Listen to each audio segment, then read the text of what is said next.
Fuzzy Skinner. Do you know what most loyal Scientologists might think about transgender people?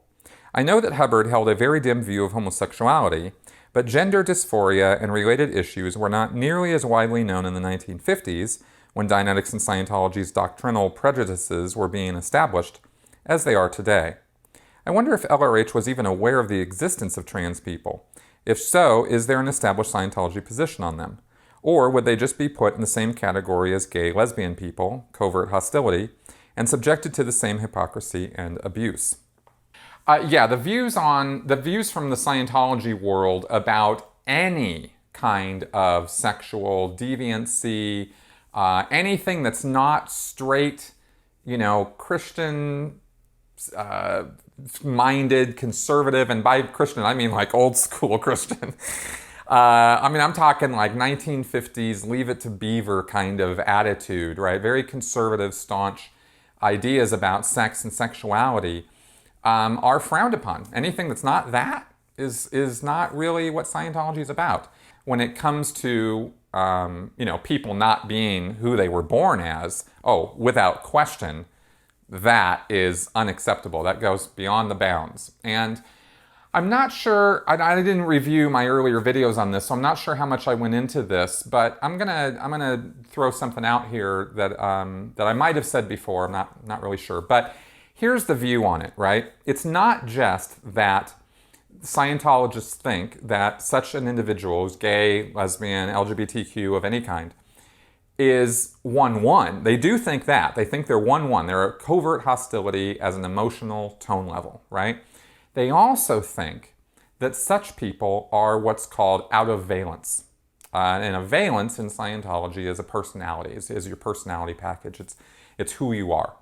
So you can adopt or take in other people's personalities, is one of the theories of Scientology, and take on it's called taking on somebody else's valence, right? Whether it's your mother, your father, your uncle, your teacher, your priest, whoever, right? Anybody.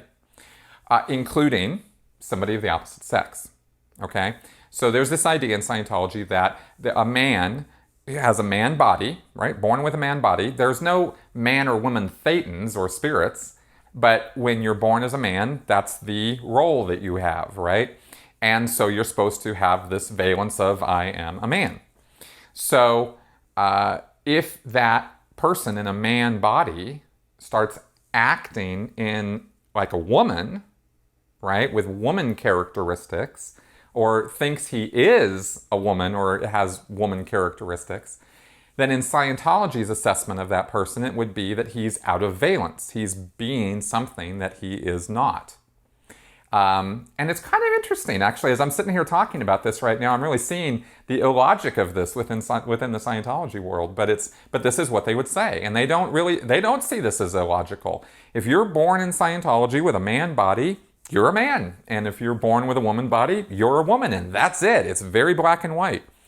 So if you're out of valence, there are specific things, specific procedures and processes that are done in Scientology to address that out of valenceness and to get the person to get rid of that other personality that they're holding on to or have adopted as their own, and release it and become themselves, right? And of course the logic of this, it's so funny that I never really thought this through all the way when I was in Scientology. But it goes back to what I just said. If a spiritual being, a thetan, there is no man and woman, concept there. It's just a spiritual being. So why would there be so much attention on this man-woman thing? Because in Scientology, it's stressed that you're not a body, you're not your body. And yet, Hubbard put a whole little system in place to heavily enforce that you be what your body is. Anyway, it's kind of interesting, huh? So that would be that whole valence thing would be another way that Scientology would try to deal with somebody who was, who was a man who wanted to be a woman or thought he was born as a woman or thought he needed to be a woman, or other way around, a woman who was very masculine and wanted to be a man, right? Or dress up as a man, act like a man, talk like a man, etc. That whole transgender thing would be considered this gross, blatant out of valenceness. And the other way that would be addressed also, I'm pretty sure I haven't talked about this before. So the other way that this would be addressed is through pulling overts and withholds, sect checking, right? Scientology's confessional procedure, the way they get people to tell them that, transgressions they've committed.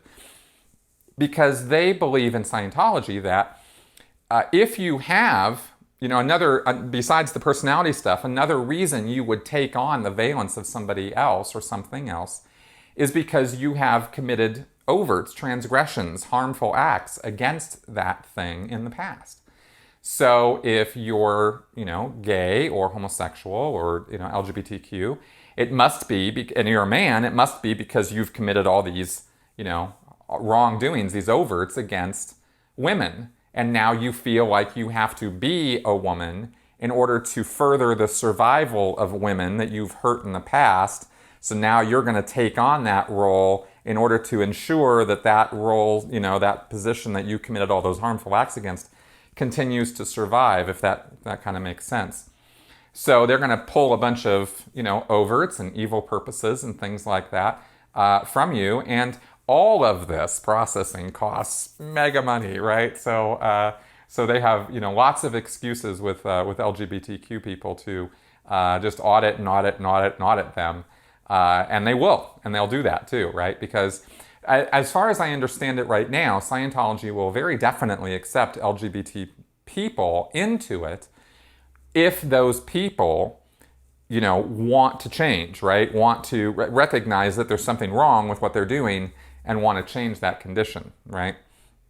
They're not into practicing homosexuality, right? Or any deviancy of any kind. I think I made that clear. So anyway, hope that answers that question.